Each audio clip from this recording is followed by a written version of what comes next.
manajerialnya hanya ada 3 di cabang Surabaya, yaitu yang pertama branch manager atau kepala cabang, yang tugasnya adalah bertanggung jawab dan membawahi atas seluruh kegiatan di cabang. Jadi branch manager menjadwalkan rapat atau meeting agar mengetahui kegiatan di cabang sampai sejauh mana perkembangan seperti itu. Cabang yang kedua yaitu marketing, yang tugasnya untuk menjaga hubungan baik dengan nasabah. Yang kedua untuk mempromosikan produk reksadana MNC, dan untuk memberikan informasi dan update kepada nasabah agar nasabah mengetahui perkembangan market global. Dan cabang yang ketiga yaitu administrasi, tugasnya yaitu untuk melakukan seluruh kegiatan administrasi di kantor cabang. Persyaratan dan pengisian formulir sesuai dengan Peraturan OJK Nomor 22 OJK Nomor 4 2004 tentang prinsip pengenalan nasabah oleh penyediaan jasa keuangan sektor pasar modal. Nasabah wajib mengisi seluruh data yang diminta dengan tepat dan benar sesuai dengan Peraturan Nomor 4 D2 bagaimana termuat dalam keputusan Ketua Badan Pengawasan Pasar Modal Bapepam dan Lembaga Keuangan Nomor 20 PM 2004. Setiap manajer investasi reksadana atau agen penjualan reksadana wajib mensyaratkan untuk mengisi formulir permodal reksadana sebelum melakukan pembelian unit pesertaan yang pertama kali di manajer investasi atau agen penjualan reksadana. Pengisian formulir ini digunakan untuk mengetahui identitas serta profil resiko yang dimiliki seseorang investor. Pendaftar juga bisa dilakukan secara online melalui aplikasi dari perusahaan. Ya, selanjutnya saya akan menjelaskan tentang alur transaksi reksadana. Nah, sesuai gambar yang terdapat pada PPT, pelaku transaksinya ada 3, yaitu manajer investasi, bank kustodian, dan juga investor. Nah, manajer investasi ini akan bekerja sama dengan bank kustodian dan melakukan kontrak konservatif agar bank kustodian ini mau menyimpan dana dari investor. Kemudian manajer investasi ini akan membuat produk reksadana yang terdiri dari pasar uang, obligasi, saham, kemudian produk tersebut dipromosikan kepada investor. Nah, investor sendiri akan membeli reksadana dan uangnya akan disimpan di dalam bank kustodian. Kemudian investor akan menerima unit penyertaan dari bank kustodian melalui email. Untuk unit penyertaan ini bisa dilihat di gambar pada PPT. Selanjutnya itu produk reksadana dari PT MNC Asset Management. Nah, di dalam ini ada 4 jenis reksadana. Yang pertama reksadana pasar uang, yang kedua reksadana pendapatan tetap, yang ketiga reksadana campuran, dan yang keempat adalah reksadana saham. Nah, dalam reksadana pasar uang sendiri ada 2 produk, yaitu MNC Dana Lancar dan MNC Dana Syariah Barokah. Untuk MNC Dana Lancar ini yaitu merupakan produk reksadana pasar uang yang memberikan tingkat pengembalian menarik dengan resiko serendah mungkin, serta tetap mempertahankan nilai modal investasi dan menjaga kestabilan likuiditas. Produk ini termasuk kategori reksadana pasar uang dengan alokasi 100% pada efek hutang atau instrumen pasar uang yang jatuh tempo kurang dari 1 tahun. Nah, untuk bank kustodiannya yaitu Bank BCA dan tanpa ada biaya pembelian ataupun penjualan.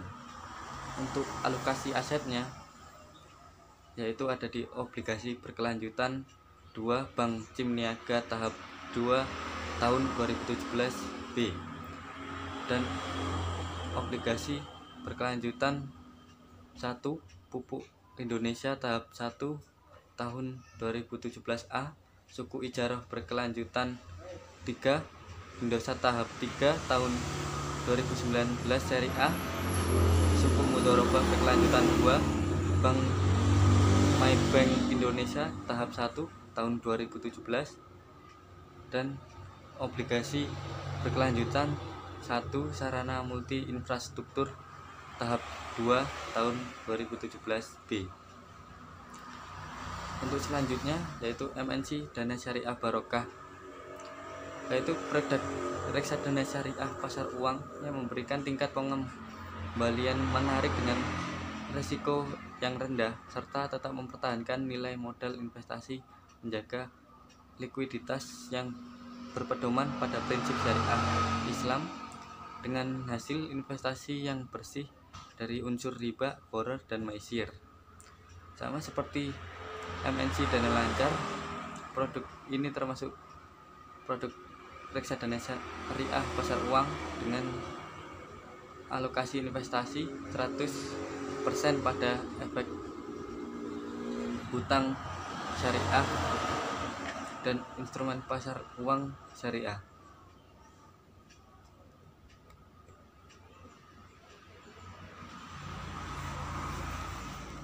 Dan ini bekerja sama dengan Bank BNI sebagai bank kustodiannya, dan juga tanpa adanya biaya pembelian atau biaya penjualan.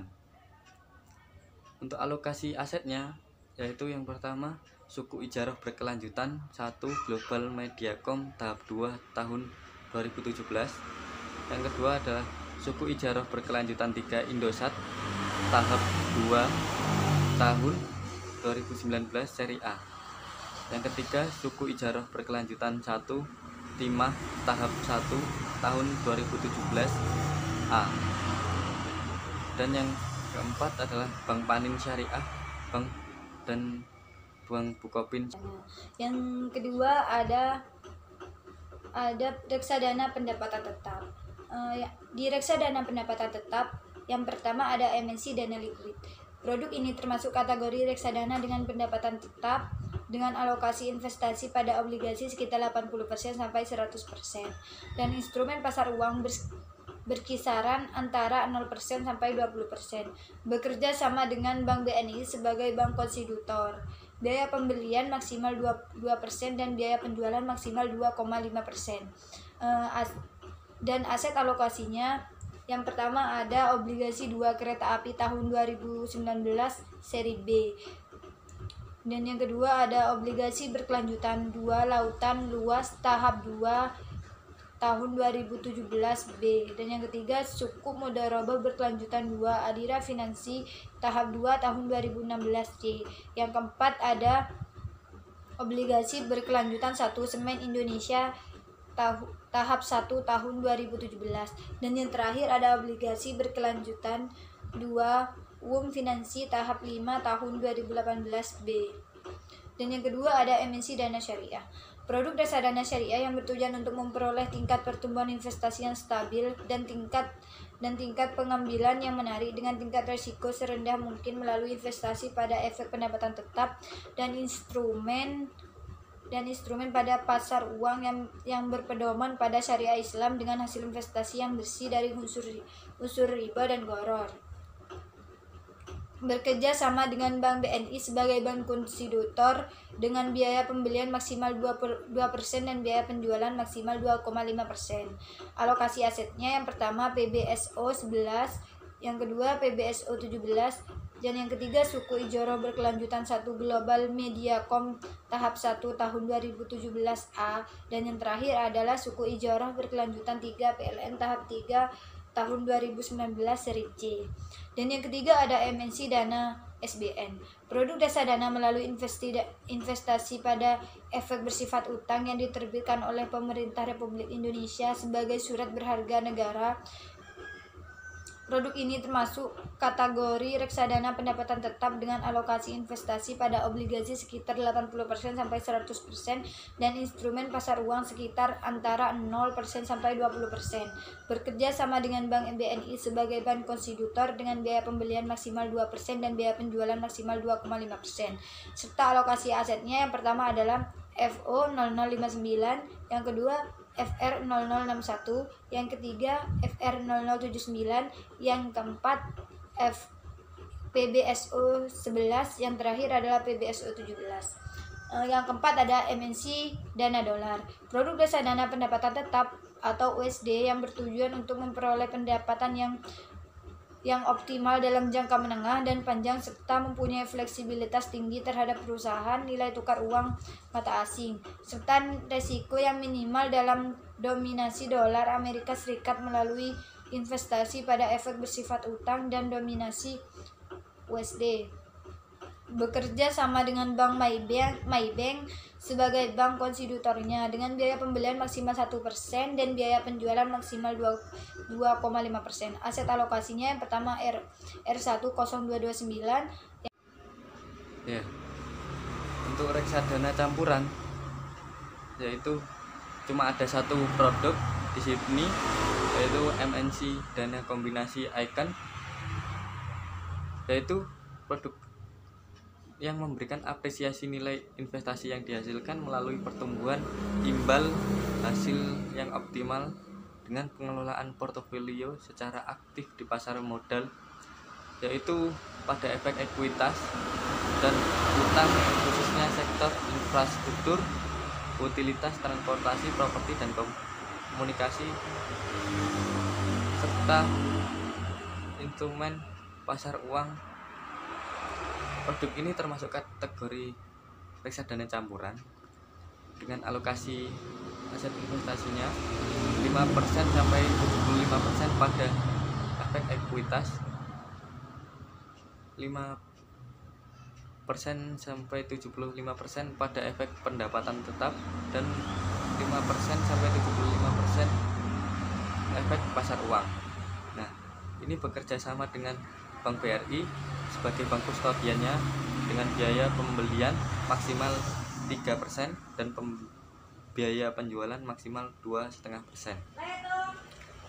Alokasi asetnya yang pertama yaitu Bank Rakyat Indonesia, yang kedua Bank Mandiri, yang ketiga Jasa Marga, yang keempat obligasi 2 kereta api Indonesia tahun 2019 seri B, yang kelima Telekomunikasi Indonesia Persero Tbk.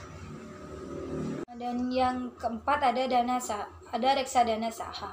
Di reksadana saham yang pertama ada MNC Dana Ekuitas. Produk reksadana saham yang memberikan apresiasi nilai investasi yang dihasilkan melalui pertumbuhan imbal hasil yang optimal dengan pengelolaan portofolio secara aktif di pasar modal dan pasar uang. Produk ini termasuk kategori reksadana saham dengan alokasi investasi 80% sampai 100%.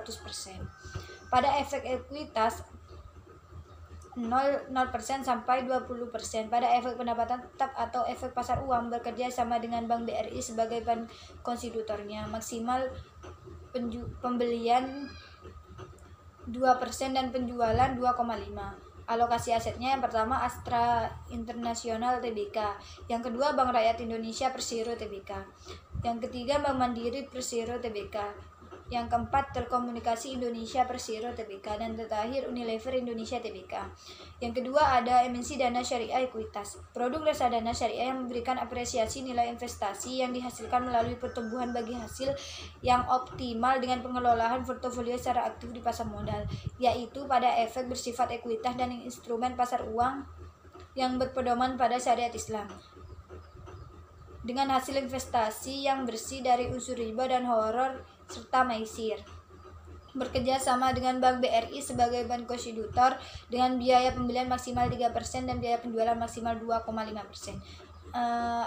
Aset alokasinya yang pertama ada Astra Internasional Tbk, yang kedua Telekomunikasi Indonesia Persero Tbk, yang ketiga United Trapstop Tbk, yang keempat Unilever Indonesia Tbk, yang terakhir Wijaya Karya Persero Tbk. Yang ketiga ada MNC Smart Equity Fund, produk reksadana saham milik MNC Asset Management yang memberikan apresiasi nilai investasi yang dihasilkan melalui reksadana saham dengan pengelolaan portofolio secara aktif di pasar modal, yaitu pada efek bersifat ekuitas dan instrumen pasar uang. Bekerja sama dengan Bank BRI sebagai bank konstitutornya dengan biaya pembelian maksimal 3% dan biaya penjualan maksimal 2,5%. Alokasi asetnya yang pertama Bank Rakyat Indonesia Persero Tbk, yang kedua Bank Mandiri Persero Tbk, yang ketiga Jasa Marga Persero Tbk, yang keempat Telekomunikasi Indonesia Persero Tbk, yang terakhir Unilever Indonesia Tbk.